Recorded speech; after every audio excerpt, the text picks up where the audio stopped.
petit a pu réussir sa mission de pédagogue et de régulateur social. Il a su former beaucoup d'élèves et encadrer beaucoup de maîtres, tout en garantissant un climat propice de travail dans son établissement. Un tel agent doit être proposé à la consécration, car son nom restera à jamais lié à la vie de l'école de Touba Pékouk. Je prie Dieu de me doter l'énergie nécessaire pour pouvoir supporter le lourd fardeau et maintenir le cap élogieux, car l'homme est irremplaçable. Cependant, avec le dévouement et l'abnégation de l'équipe pédagogique, du CGE de concert avec l'APE, de l'appui efficace et efficient de l'IEF en collaboration avec les partenaires, nous parviendrons très certainement à partir d'une démarche participative et inclusive à relever ce défi. Doyen, nous vous souhaitons de passer une retraite paisible et pleine de bonheur. Sachez que vous constituez la principale personne ressource de cet établissement. À travers ma modeste personne, la communauté éducative de Touba Pékouk vous adresse sa profonde reconnaissance. Comme vous le savez, l'école constitue une compétence transférée.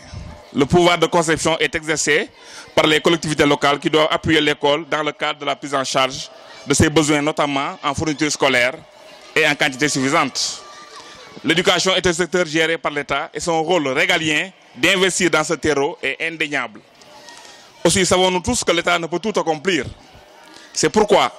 nous appelons les parents d'élèves, le comité de gestion de l'école, les partenaires exclusifs de l'école, comme Nouroté Wouté, DAO, Child Fund, à persévérer dans l'élan déjà entamé que nous magnifions. À cet effet, nous aimerions que ce partenariat perdure afin que vous puissiez nous appuyer davantage en table-banc, matériel didactique, manuel scolaire et machines de reproduction pour être en phase avec le curriculum de l'éducation de base. Je ne saurais terminer mon discours sans saluer l'accompagnement louable affiché par ses collègues promis à d'autres postes, en l'occurrence M. Cheikh Sadibou Diarra, M. Moustapha Ndiaye, Mme Diop Né Aminata Falfey et M. Bara Diaw, qui, durant le magistère de M. Ba, assuraient la suppléance de la direction et ne ménageaient aucun effort pour l'essor de l'école. Chers collègues, nous vous remercions chaleureusement. Également, voudrais-je saisir cette occasion pour réitérer mes vives satisfactions à l'actuelle équipe pédagogique pour le travail colossal et l'effort inlassable qu'elle ne cesse d'abattre nuit et jour au seul bénéfice des élèves. Par conséquent, nous suggérons à ces derniers, qui sont au cœur des enseignements-apprentissages, de redoubler d'efforts pour être performants. Puisse Dieu nous gratifier encore cette année de bons résultats pour les échéances imminentes. Je vous remercie de votre aimable attention. Donc pour ñu tënk rek ci wolof dañuy siyaar sunu sëriñ bi toog bàyyi ko ba Touba di sëriñu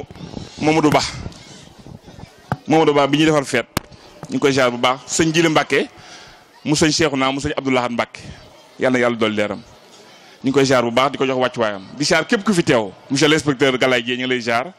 monsieur le maire Mamadou Gueye ak kilifa fi teew yëpp ñu ngi leen di siyaar monsieur Diop Nouroté Wouté nga xam ne suñu partenaire yi ci la bokk ak yeneen partenaires yi daaw Thiali Fane yëpp ñu ngi leen di jaar ci jotaay bi dafa am benn koo xam ne faaw mu beral ko cant ndax daf maa jàngal mooy le principal Ndiogu Ndiaye mais toog di yore CM bu Touba Pékouk moom yoroon français à l'école normale en 91 doon jàngalkat bu xarañ macha allah mi ngi nii toog ñi fi teew ñëpp ñu ngi leen di jaar di leen jox seen wàccuwaay bon vraiment damaa kontaan ndax li tax mooy kontaan mooy jotaay bi yombut waaye dañ ne bis du tuuti borom lay tollool Mamadou Ba day kilifa def fi lu rëy moo tax ñu defal ko lu rëy te ne leen wóor ne lii ñu def asaka gi la asaka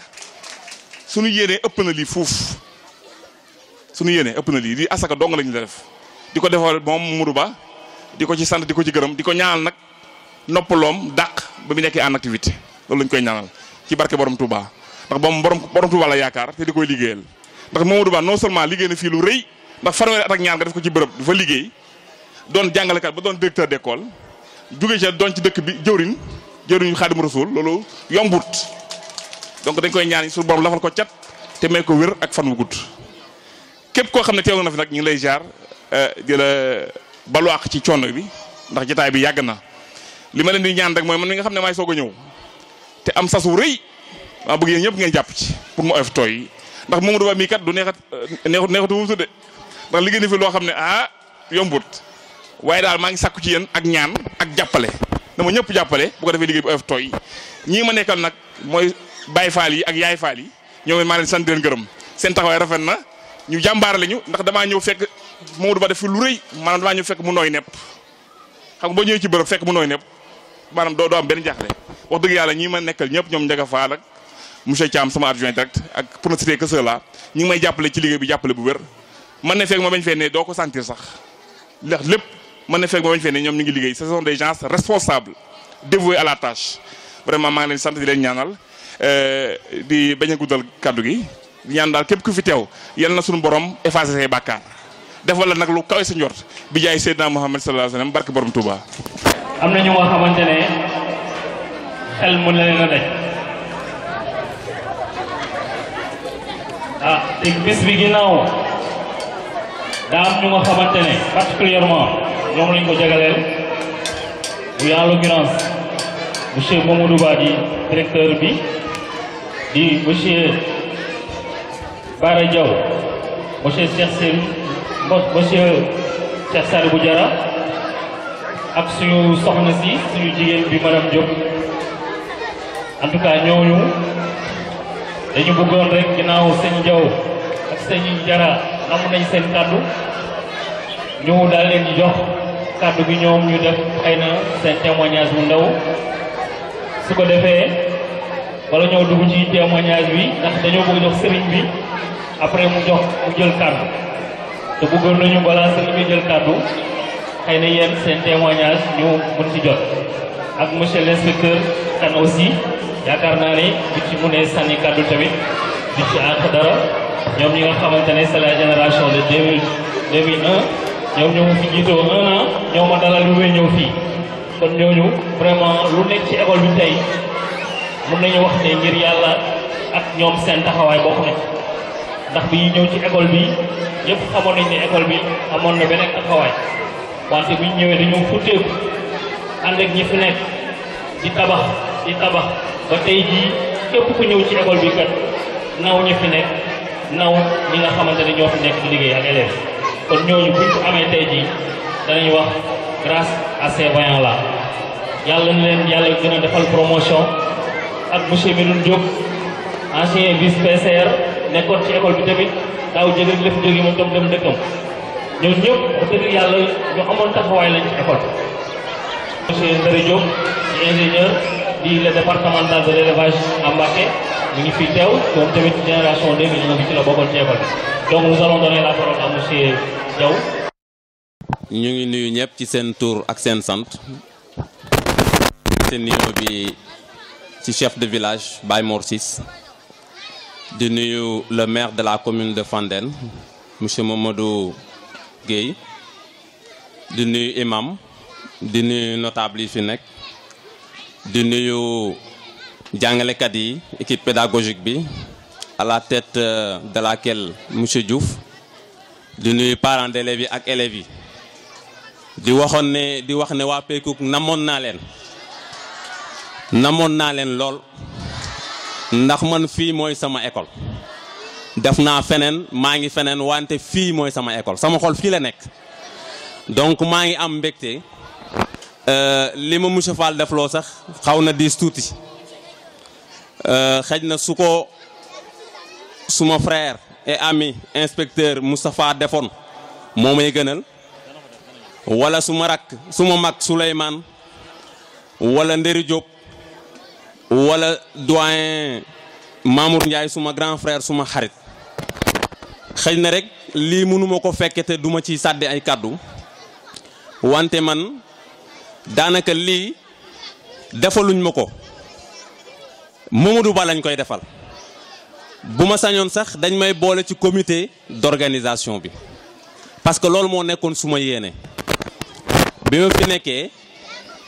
dama doon ñaan yàlla may ma kàttan ak wér ak tal ba bés bii fekk ma Sénégal fekk ma Touba Pekouk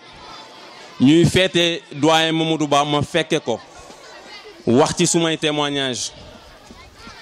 yàlla def na lool moo tax ñuy sant di wax alhamdulilah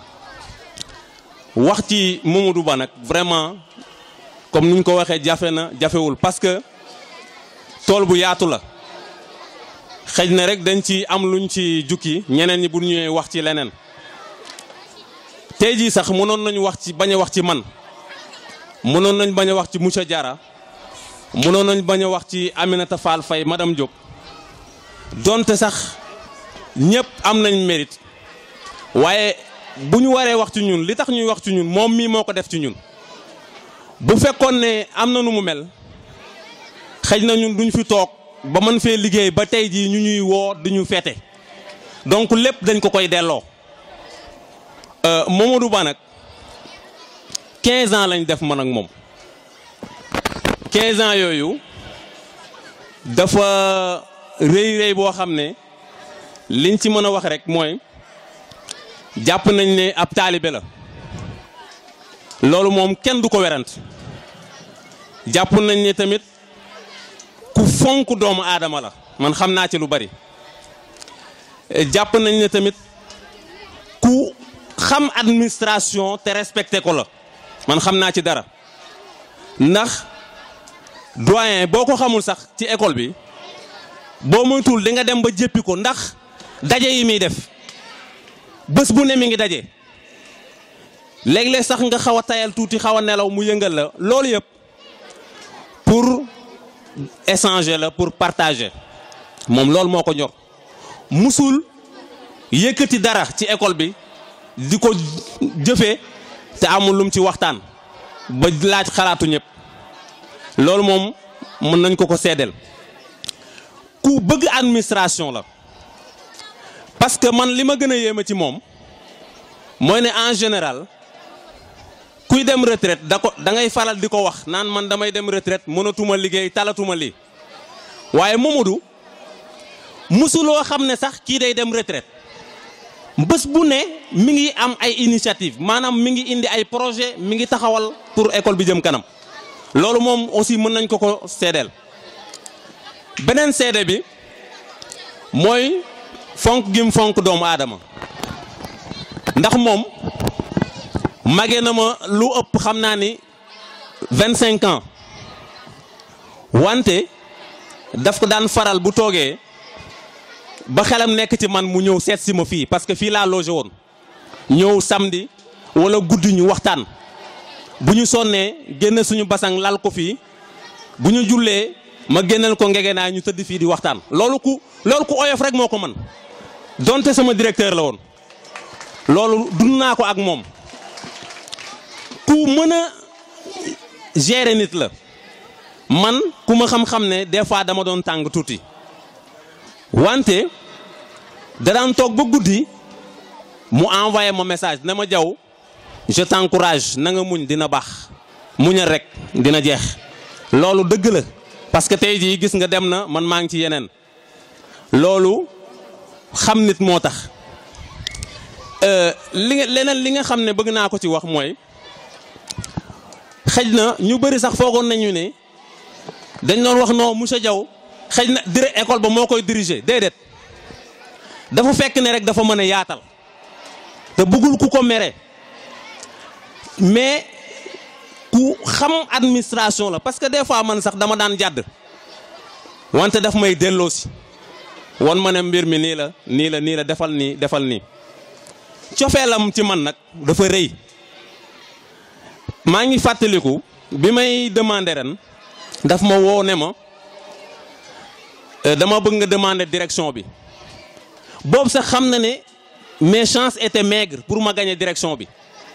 wante amoon na cofeel ci man boo xam ne bëgguloon séparé wu ak man bëggoon na ma toog mu di ma gis donte dem na retraite loolu la bëggoon wante nag gis nga yàlla lu mu def kim fi indi tamit ab taalibe la boo xam ne yaakaar naa ne li muy mën sax duma ko ci mën man tamit dama ko defoon suma kilifa daanaka def ko suma sëriñ amoon ay cofeel ci moom parce que 15 ans def naa ko fi wante xalaatuma woon ne sax dinaa fi def 5 ans équipe bii ñuy wax muy ñoom inspecteur Kane ñoom Souleymane Diallo ñoom Nderi Diop ñoom Moustapha Kane ñoom Aminata Diouf ñun ñoo fi nekkoon ñoom ñëpp ñuy dem ba mu des ma saa yu ma bëggee dem su ma ko xalaatee ma ne non naa toog